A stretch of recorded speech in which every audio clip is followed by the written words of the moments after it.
Seneng,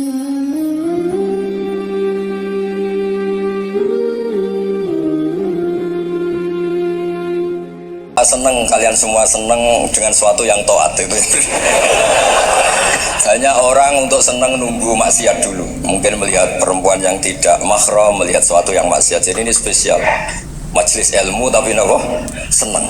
Ini sesuai rencana Tuhan lah. Seorang tuh seneng dengan taat, seneng dengan ilmu. Ini luar biasa, no? Luar biasa. Tadi pertanyaannya kalau diroya, jadi Islam itu agama untuk logika objektif. Jadi diroya itu ya global, universal. Misalnya saya beri contoh Tuhan yang satu. Itu dulu, saya ulang lagi, dulu itu ada imam namanya Imam Amudi. Itu pengajar matematika, Mas Boy. Pengajar matematika. Itu kan nggak lazim, tapi kiai kok pengajar apa? Singkat cerita, ini cerita keramat. Kalau kalian nggak paham ya keramat sendiri. Jangan nggak paham menentang. Singkat cerita, di antara keramat beliau itu Allah itu nyuruh para malaikat disuruh ngaji matematika sama dia, ngaji tauhid, tapi disebut sama Allah ngaji matematika. Ternyata apa? Cara ngajarkan gini, misalnya ngajarkan di titik angka 2, 3 sampai 1 miliar 1 triliun. Nisbatus naini ila ma la nihayatalah, itu nisbatul fard asli. Angka itu entah 2, entah 3, entah 1 miliar, semuanya dibanding angka 1 itu namanya cabang. Tetap yang al aslu itu angka 1. Itu otak siapapun itu akan ekor dengan logika tadi. Bukan kita yang muslim, semuanya akan tahu angka berapapun jumlahnya, tetap asal usulnya angka 1. Terus dia gambar ya gambar apa saja, gambar masjid apa gambar sapi atau gambar apa saja, dimulai 1 titik. Gambar ruwet maupun gak ruwet tetap saja dimulai 1 titik. Nuqtatul wujud. Jika kalau zaman saya ngaji, Pak Rektor ngaji dulu diterangkan semua makna Quran ada di Fatihah, Fatihah ada di Bismillah ya, Bismillah itu ada di titiknya, titik kayak nyabak. Nah kenapa ini hebatnya Quran? Kenapa dimulai dari 1 titik? Untuk maklumatkan semua alam raya ini dimulai dari 1 titik, yaitu wujud Allah.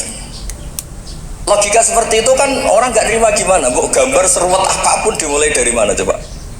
1 titik. Angka sebesar apapun dimulai angka apa? 1. Jadi diroyah itu ya universal gitu maksudnya. Ya gitu Mas Boy ya.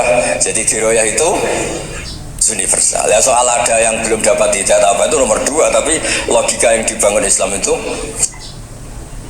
Terus pertanyaan kedua apa? Draw tadi. Bisa. Kamu ingin draw? Ini kasih nih, nggak pernah ngaji Quran itu. Di antara yang diterangkan Quran detail itu Ashabul A'raf apa? Ashabul A'raf, orang yang baiknya sama buruknya itu imbang. Itu sudah disediakan nanti di surga itu ada pagar. Kamu ingin di situ? Pagar pembatas apa? Pagar pembatas di surga ndak, neraka ndak. Kejadian surga dan neraka itu gini tak terangin ya. Jadi kira-kira gini, kan hisab itu hanya rubu'un nahar, sekitar 2 jam, 2 jam setengah selesai. Jadi 1 dunia ini dihisab Allah, hanya Allah butuh waktu 2,5 jam rubu'un nahar. Kenapa gitu Pak Rektor? Karena semuanya datang ini sudah terindikasi dan itu sudah jelas. Misalnya orang yang soleh banget, wajahnya bersinar, bahkan semua tubuhnya bersinar. Yas'anuruhum baina aidihim, yang pas-pasan ya sinarnya pas-pasan, sehingga nanti yang punya sinar cukup di kanan, yang kelip-kelip agak ini, yang rawan kesaruk ini, yang gelap gulita langsung di kiri. Nah itu terus faduri babenahum bisuril lahubab, terus Allah langsung bikin pagar. Nah yang rawan kesaruk pagarnya yang kelip-kelip tadi, yang temangsang ini, karena yang jelas hitam di kiri, yang jelas putih kanan. Yang abu-abu ini sama malaikat digaruk saja. Nah, terus temangsang di Araf itu. Nah, terus setelah dipagar ini dia punya kegiatan. Kalau melihat neraka bilang Rabbana srif anna adzab jahannam. Kalau melihat surga ya Allah, ma kuntu asqa khalqik, saya ini hamba Engkau yang tidak paling sial dan Kau Maha Rahman. Tolong saya jangan dihadapkan ke neraka lagi. Karena itu menyiksa. Sabar. Wa akhraqat melihat neraka itu dia komentar, ya Allah, neraka ini begitu merusak wajah saya. Hawa panasnya itu sudah mengacaukan semua, baunya juga agak enak. Saya minta saya dihadapkan ke surga bersama Allah, tapi kamu tidak minta lagi kan? Tidak, saya hanya minta itu tok gitu. Nah ini saya pandu, kalau kamu ngalami tak pandu. Kalau kamu ngalami tak pandu. Sama Allah terus diberi janji supaya tidak minta yang lain. Tidak, saya tidak akan minta lagi. Terus melihat surga. Nah, di surga melihat orang kayak gitu kan, di surga nanti kalian kan hura-hura semua. Wah, istri yang di dunia kurang cantik, rewel, yang di surga itu istrinya cantik semua, gak rewel semua. Gak minta belanja, cantiknya tidak usah kesalahan, pokoknya top lah. Terus dia melihat tersiksa, cara Jawa ngiler. Weh, masa ngelihat dok? Akhirnya ya lama-lama berani ngajukan, ya Allah masa ngelihat dok gitu. Dikasih masuk gitu. Ya terus, tapi kamu kan janji tidak minta lagi. Ya terus ngerayu-ngerayu Tuhan lagi. Akhirnya walhasil nanti kalau betul-betul araf itu nasibnya akhirnya masuk surga. Tapi tadi digarap dulu lah, dikerjain dulu. Itu lama sekali perjalanannya, memang lama sekali. Nah soal orang membunuh itu, apa contohnya tadi? Berbuat buruk sama orang lain, ya apapun lah. Berbuat buruk sama orang lain itu, kalau faktanya nanti tobat, Allah yang bisa ngelola itu. Makanya Nabi pernah senyum-senyum, pernah tertawa-tawa. Sungguh ketika Allah menghendaki rahmatnya itu semuanya indah. Yaqtulul qatil fayatubu hadza. Jadi ada orang yang saya membunuh, terus dia tobat serius. Kemudian al-maktul yang dibunuh ini masuk surga karena madlum. Qatilnya karena tobat serius juga masuk surga. Ya begitu juga di kedoliman-kedoliman yang lain. Jadi ya makanya tobat itu penting sekali. Ya taruh saja begini yang terkenal ya, contoh Wahsy itu jelas di surga karena syahid dibunuh Wahsy. Apa Hamzah ini jelas di surga karena matul syahidan, dibunuh secara syahid oleh Wahsy. Tapi karena Wahsy tobatnya serius, nanti juga di surga. Begitu juga keburukan-keburukan yang lain. Jadi tobat ini misalnya ada orang hartanya dicuri. Tentu yang dicuri ini kalau dia orang baik, ya mungkin secara formal lapor polisi. Tapi kalau dia orang baik mungkin ridho lah, sudah itu sudah ridho kan. Berkahnya ridho, dia menjadi orang baik karena ridho diuji Allah, hartanya apa? Dicuri. Kemudian yang mencuri tobat. Entah harta itu dikembalikan, entah dikasihkan masjid sebagai amalnya yang dicuri, entah apa-apa. Allah ngasih tobat orang ini. Kemudian sama-sama jadi orang baik, kemudian sama-sama di surga. Makanya itu Nabi sampai senyum-senyum, betapa rahmatnya Allah tidak terbatas. Sama lagi, betapa rahmatnya Allah tidak terbatas. Bahkan qatil sama maktul bisa ngopi di surga bareng tadi itu. Karena ya tadi, masyhur itu. Yang paling legenda dalam sejarah Islam kan, saya pernah membunuh orang yang sangat dicintai Rasulullah. Sebagai tobat saya akan membunuh orang yang paling dibenci Rasulullah. Singkat cerita, Wahsy ini menangi bunuh Musailamah al-Kadzdzab, orang yang ngaku-ngaku Nabi yang merusak tatanan apa? Islam. Apapun itulah, cerita-cerita apapun itu. Makanya saya sering cerita, kalau preman pasar itu tobat, jangan nyapu masjid. Tobatnya tetap di pasar. Yang dulu pasar gak aman karena dia, sekarang aman karena dia. Jangan tobat terus nyapu di pasar, pasar diganti suksesennya, itu pengganti. Itu nggak fair apa? Jadi kalau tobat itu harus seimbang dengan zaman salahnya. Zaman apa? Kayak Umar. Ketika dia kafir itu orang Islam dibikin takut. Terus ketika dia Islam, gantian orang kafir dibikin takut. Pertama dia Islam langsung marahnya Abu Jahal, awas kalau ganggu Rasulullah, ngadepin saya. Itu fair. Kenapa? Fair. Jangan tobatnya bikin orang takut, lah tobat ke masjid nyapu, yang di pasar diganti penggantinya tetap gaduh. Gak boleh, harusnya kalau lama bikin pasar takut, ya sekarang lama bikin pasar apa? Aman. Itu tobat yang apa? Seimbang. Ya kira-kira gitu ya. Nanti tak mandu kalau sudah jadi arah. Terus gimana tuh? Ketika NU sama MU tuh? Satu itu beda seragamnya dan logonya.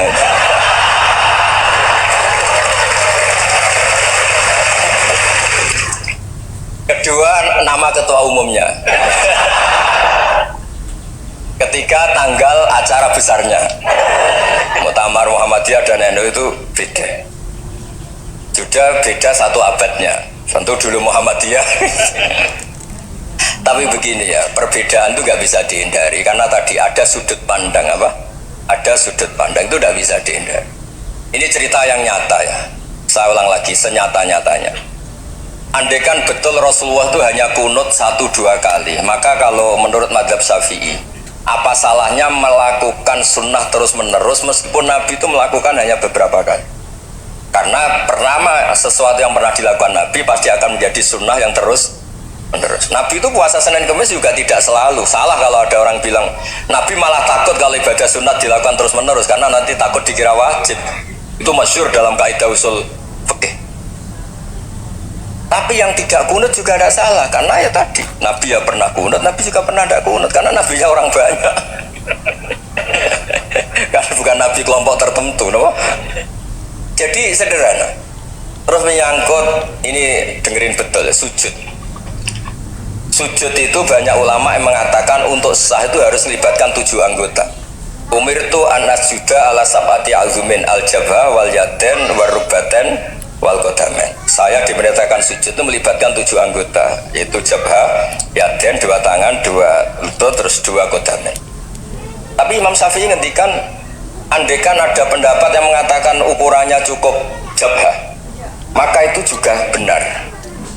Karena Nabi ketika sujud ngendikan sajadalaka wajhi wa sam'i wa basori.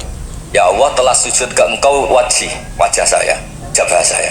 Nabi tidak menyebut tangan, tidak menyebut rukbaten, tidak menyebut qadamen. Ini wajah dua wajah, ukurannya itu hanya jabah. Itu kayak iya kayak enggak. Nah hal-hal seperti itu yang menjadikan ada ijtihad. Ijtihad itu satu pemikiran yang cara sudut pandang itu kayak iya kayak enggak. Nah itu terus ada al-madhaibul arba'ah. Terus ketika implementasi di Indonesia dulu Mbah Ahmad Dahlan juga ngaji Mbah Soleh Darat, Mbah Hasyim Asy'ari juga ngaji Mbah Soleh Darat. Ketika di Mekah sama-sama ngaji Syekh Khotib Minangkabau, sama-sama ngaji Syekh Mahfud Termas. Jadi ya kalau di keluarga kita itu ya biasa aja, perbedaan-perbedaan itu selama masih ilmiah dan kebiasa. Karena memang ngelola sudut pandang itu nggak bisa ditertibkan. Nabi Yahya itu suka berkawan orang soleh, karena berkawan orang soleh itu enak ya. Tapi kalau Nabi Isa suka dadani desa-desa tertinggal yang masih macem-macem. Ketika ditanya, kenapa engkau suka berkawan orang-orang gitu? Ana tabibun udawil mardo. Di mana-mana kiai itu ya nyembuhkan yang sakit. Jadi kalau dakwah yang sudah iman tuh akeh tunggali, tapi dakwah gitu kan tantangan. Itu sudut pandang. Ada nabi itu yang tertawa terus guyon terus, yang satu murung terus. Ya sama Nabi Isa dan Yahya kan satu angkatan. Mali aroka dohikan fakaan nama tak manumin makrillah. Kamu kok tertawa-tawa terus seakan-akan nggak ada adab saja. Yang satu tanya, Mali aroka abisan kaan nakata kenatu mir rahmatillah. Wong kok murung terus, kayak dunia orang rahmat deh. Nah dia ini orang hebat. Guyu banter ya iso, nangis banter ya iso. Nah, itu sudah orang kombinasi itu. Isa ya mau, ya mau, Muhammadiyah ya gelem, NU ya gelem. Ya maksudnya sudah biasa aja. Karena tadi konstitusi NU yang mengatakan ibadah harus ikhlas karena Allah, Muhammadiyah juga sama harus ikhlas karena. Ya sudah kalau karena Allah sudah selesai kan. Yang menjadi masalah itu kan identitas untuk hadun nafsi untuk diri sendiri. Kalau kita ikhlas masalahnya apa coba? Coba masalahnya apa coba? Imam Syafi'i pernah di Masjid Abu Hanifah yang tidak kunut. Beliau enggak kunut. Ketika tanya lima ada taroktal kunut, ikroman di hadal madhab, saya menghormati madhab ini. Jadi ya biasa. Sebaliknya juga sama, orang-orang Hanafi kalau Imam Syafi'i kunut ya ikut kunut. Karena kalaupun Anda yakin itu tidak disyariatkan, kamu juga yakin itu tidak membatalkan apa? Sholat. Itu yang perlu dicatat. Kalau Anda tidak yakin sunat, kan tidak yakin kalau itu membatalkan sholat. Jadi sebetulnya kalau dianalisis secara keilmuan itu ya semuanya normal. Karena tadi Rasulullah itu al-bahrul muhit, Nabi itu lautan yang luas sekali. Orang akan mengambil air sesuai kapasitas masing-masing dan akan merasakan kualitas air juga sesuai kapasitas masing-masing. Orang yang sangat haus melihat air seteguk ini luar biasa. Tapi yang tidak haus mungkin melihat itu biasa-biasa saja. Jadi makanya saya mohonlah, sudahlah itu biasa aja, apalagi secara sanad ya sama, secara tradisi sama. Ya soal perbedaan harus dengan NU, antara Muhammadiyah juga biasa beda. Mungkin di UI antar rektorat juga beda-beda. Yang satu suka dekat rektor, yang satu suka enggak. Monggo asal itu niatnya ikhlas. Terakhir saya beri cerita, ada sahabat ditanya sifli wajah Rasulillah, coba tolong saya ceritakan wajahnya Nabi kayak apa. Sahabat tuh nangis. Kenapa engkau menangis? Saya itu tidak pernah melihat wajah Rasulullah SAW. Loh kenapa? Engkau kan sahabat. Sungkan, sebagai bentuk penghormatan saya tidak berani melihat wajahnya. Sebagai bentuk penghormatan pada waktu Nabi, saya tidak berani sowan. Nabi di dalam punya keluarga, punya istri, punya cucu. Kalau saya sowan tuh ganggu. Ya masuk akal. Bentuk hormat itu tidak ganggu kan. Tapi ada orang-orang yang bentuk hormat, bentuk sayang itu sering datang ke majelis Nabi. Sama-sama masuk akal, bisa didebat gimana? Sama-sama masuk akal. Ya sudah, itu ijtihad, maksudnya itu ijtihad, itu sudah sama-sama masuk akal. Abul Hasan Asyadili itu kalau kemana-mana pakai mobil mewah, pakai baju mewah. Ketika ditanya, Anda ini ulama kok pakaiannya mewah, mobilnya mewah? Dan uang rakyat kepikiran nyangoni ya. Tapi aku tawaduk melas terus dibalik numbalmu sakit gue nang raiso mulai ya ini.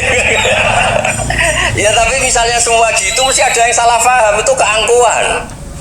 Tapi kalau semuanya kelihatan gembel, nanti orang trauma jadi kiai, takut kayak itu.